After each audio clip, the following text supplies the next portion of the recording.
Have you experienced splash of chilled water on your face, excitement and thrill, and absolute aliveness all at the same time? Well, river rafting in Ganga, Rishikesh does just that for you. Hi, this is Neeti Keswani for Luxury Unplugged podcast, and today I'm taking you to Rishikesh. So, this was a plan on the whim to visit this amazing destination which apparently has attracted so many avid travelers in the last few years. And in this podcast, I intend to see what's in there for you and why it should be on your to-do list, on your travel bucket list when you visit India. You see, it has suddenly seemed to transform from this mystical, religious, spiritual destination to this must-visit river rafting destination for all those who have just stepped into college. So why is Rishikesh famous? Well, Rishikesh is commonly referred to as the yoga capital of the world, and rightly so. The destination is abuzz with visitors who come here to learn yoga and meditation. The town is also a hot spot for river rafting enthusiasts from all over the world. Nestled in the lap of the Himalayas, Rishikesh offers breathtaking views of the mountains and the river Ganges. And I like to call it Ganga. If you're looking to escape the hustle and bustle of the city life, Rishikesh is the perfect place for you. The town has a very laid-back vibe, and the people here are extremely friendly. There are plenty of cafes and restaurants that offer delicious vegetarian food. And if you're looking to connect with your spirituality, it is the perfect place for you. The town has numerous temples and ashrams that offer a variety of spiritual experiences. Aarti near Ganga is a must-do activity when you're in Rishikesh. The experience is truly magical and it will leave you feeling refreshed and rejuvenated. Overall, Rishikesh is an amazing place that has something for everyone. Whether you're looking to relax and unwind or seeking an adventure, you'll find it all here. So what are you waiting for? Pack your bags and head to Rishikesh today. So, which month is best for Rishikesh? Well, from October to February are the perfect months to visit Rishikesh.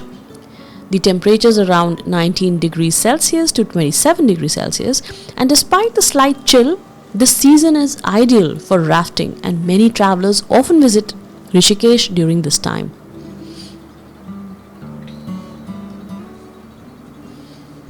What should I wear in Rishikesh? Well, it's going to be mostly sunny in Rishikesh and one may find it somewhat nippy at night, so it's better to carry clothes accordingly. A jacket is advisable for the evenings for river rafting. Do carry comfortable clothing such as t-shirts, shorts, track pants, whatever you're comfortable in. But do remember, the waters are going to be absolutely chilly. So where do we stay in Rishikesh? Now there are three properties that I'm going to talk about. One is Aloha in the Ganges, Rishikesh. Another is Ananda in the Himalayas. Third one is Ganga Kinare. It is a riverside boutique hotel. Now, Aloha on the Ganges is an upscale property offering colorful rooms and apartments, plus different dining options, spa and yoga classes. Ananda in the Himalayas is a luxury resort.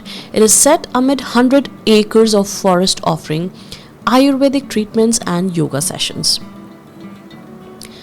Ganga Kinare, however, is a boutique hotel on the banks of the Ganges with a restaurant and a nice view. Well, we decided to stay in Aloha on the Ganges. Going by the reviews, it was considered the best hotel in Rishikesh, and we surely were not disappointed. It was just having the perfect setting next to the Ganges you could actually feel not only the nip in the air at night, but during the day, you could hear the roar of the Ganga as it swiftly passes through just next to the hotel.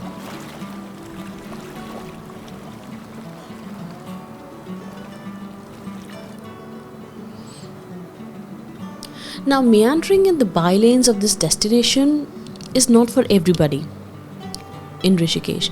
But if you do so, you're not going to be disappointed. Why? Because there are local shops that sell more than just souvenirs, cafes that give competition to the hookah bars in Paris, and yum cuisines for the foodies. And of course, not to miss the one in a lifetime river rafting experience in the Ganges. There's a word of caution here. There are varied levels of river rafting experiences ranging from 8 kilometers to 25 kilometers and more. But if you are absolutely new to the sport, you have never done it, and you're doing it for the first time in your life, and you get shivers just looking at the mighty Ganges, then I suggest that you go with the flow, which is the modest one, which is 8 kilometers stretch, which we took, and we really loved it. So what they do is that they drive you all the way up to Shivpuri, and then from there you ride on this rubber raft, which is strong and sturdy and on the sandy sill that has gathered. But as soon as you're about to step into the Ganges, your heartbeat increases. So the first thing when you arrive for rafting experience is that you are asked to put on your safety gear. You are asked to put on your safety gear, which includes a life jacket and a helmet. Then your trainer gives you some vital safety instructions, because river rafting is not easy. It is crucial to follow these instructions carefully to the T. We also kept all of our belongings in a waterproof bag so they would not be ruined. So before beginning, we were asked if anybody had any medical conditions that could be harmful to them if they're taking this adventure sport. Because if you're not physically fit, this sport is not recommended. Now, as the raft draws into the water, you start feeling the might, the strong flow of the river. And your guide, your coach, he has done this several times. So he reminds you that this is not your amusement park. You have to align with what you're about to do. You have to understand what rafting means, and you have to step into it at your own risk. And then some hearty ones specify that how they have done it several times, and this experience is amazing. And the thrill and the excitement of river rafting draws you in. And then your ride begins. Now, you might have noticed till now that I was pretty scared, but I still went with the flow and really thoroughly enjoyed the experience. Not because the risk was less or the thrill was too high, but because I had opted for it knowingly and trusting that I will be safe. Somehow I had this feeling it will be an awesome memory forever.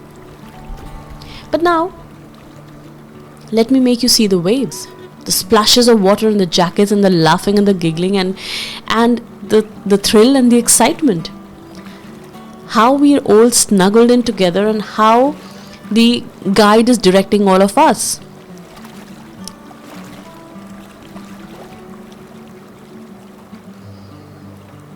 Now, in this entire 8-kilometer stretch, this rafting experience, we were having, all that heart-pounding experiences all throughout, giggling away, laughing at our fears,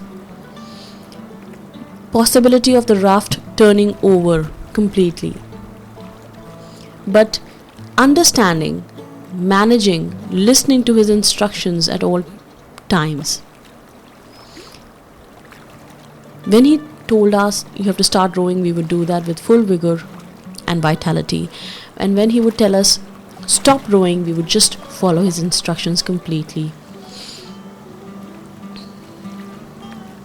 But then there are points in the Ganga where these coaches, these guides know about, where they know exactly when the high wave is going to come at you. And the first time I saw that, the first huge wave, my heart pounded so hard that I felt it was going to come out only. And I could not help but scream loud and louder and louder. And as my eyes closed tightly, it turned out to be a joyful experience because we were smooth over the wave. We just glided over it. And then, few steps ahead, another followed. Another followed. Another followed. So there are a couple of those kind of waves that build up the excitement, the thrill of river rafting. And as we are in swift flow of the Ganges, there are several rapids like that, several waves like that, but not every wave is so deadly in this particular stretch. So you enjoy it like a joyride, yet you keep your mind sane by thinking and knowing that this is the real deal. This is the mighty Ganga. And chanting Har Har Gange absolutely helps, because the chant instantly fills us with power. And it seems that Ganga rejoices with us. And soon that high rapids turn into the lower ones, and then you reach the smooth waters, and then another adventure awaits us at that point of time, because your guide then tells you that why don't you just jump into the waters? And we were like, what? You see, towards the end, when you're about to get off the raft, just a few steps before that, when you just reach the last rapid, or sometime around that, your guide says that you could go into the water, you could jump into the Ganga, because you are basically tied up, you are holding on to a rope at all times, you're wearing a lifeguard jacket and all, so you would not have any trouble really. You would float, that is the promise. So, but it takes guts, it takes a lot of willpower to get yourself into jumping into the Ganga when you don't know the depth of it. You can only imagine that is immensely deep. And what if you just jump and you go deep into the water? I mean, this is something which a scary cat is talking about. But I anyways went ahead and still did it. I was the last one amongst the girls to jump in, but surprisingly some of the men still could not gather enough courage to do just that, to take a dip in the Ganges. Anyways, so coming back to me, the moment I jumped in, holding the rope of course, the freezing cold water seemed to instantly banish my thoughts, fears, and what had been holding me up till then. I just let loose and gave in to the Ganga. And the love and respect that I have for the mighty river seemed to return to me as I felt her soft nudge of chilled water, as if telling me it's all okay. You are safe, nothing to worry. And as those moments faded away, the trainer guided us to climb back into the boat, and the water had already become smooth and flowy, and we were just swiftly, calmly dropped at the side of the Ganges. So the sides of the Ganga have developed certain silvery sands, and when your feet touch those sands, you are moving on the silt beach that has been formed.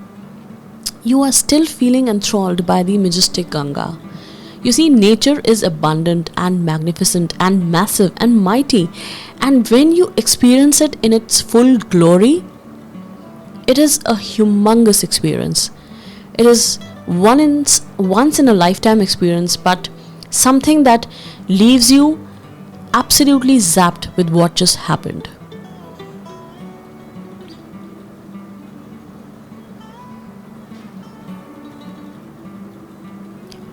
You see, nature in all its glory shows us the love and blessings that it has for us to respect it,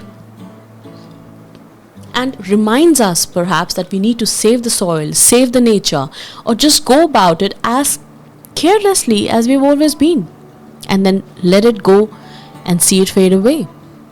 The choice is all ours. While all of these thoughts of mine were just going on in the back of my head, and my thoughts got interrupted. There's a Maggie experience in Ganga Banks, the noodle experience. After the mighty adventure, as you are drifting across slowly to the sides, you see this guy standing there with nice warm noodles brimming, and you feel like having that cuppa because you are cold and you are wet and you want to get some warmth. And what is better than having a cup of noodles, Maggie for some, which just gives you that, chicken soup for the soul perhaps. So this guy in the shacks was making very tempting Maggie, and all of us had just this awesome adventure, thought nothing better than having a full bowl of goodness.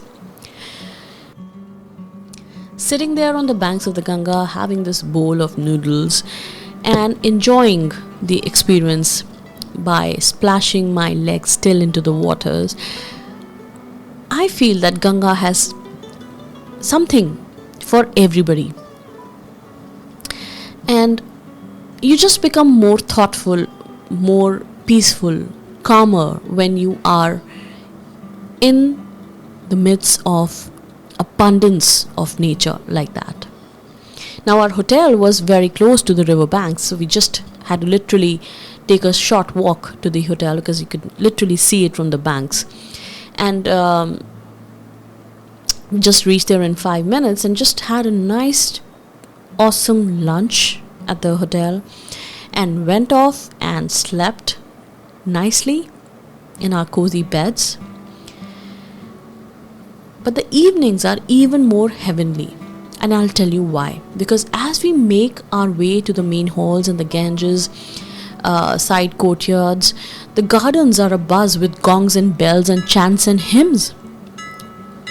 It turns out it is Ganga Aarti time, and people are making a beeline to experience this serene scene. And obviously, we are also not disappointed, because as we make our way to the gardens, we witness peace, tranquility, and love amidst the buzz of the town. And the hills in the background, they look just like gigantic figures that have stood still to witness Ganga Aarti. The diyas and the candles and the magnificence of the aromas of the deep, and the chants and the hymns, the overall tranquil experience just makes your overall Rishikesh experience as the go-to destination, must go-to destination for all the avid travelers. So did you see how I blended my luxurious experience with spirituality? Did you see how Luxury Unplugged is truly about feel-good stories of travel, luxury stays? So if you are looking for an adventure-filled vacation, Rishikesh is the perfect place for you. From river rafting to rock climbing to your own portion of peace and tranquility, there is no shortage of things to do in this city. So what are you waiting for? Pack your bags and head to Rishikesh. Until next time, keep tuning in to Luxury Unplugged, where luxury meets spirituality.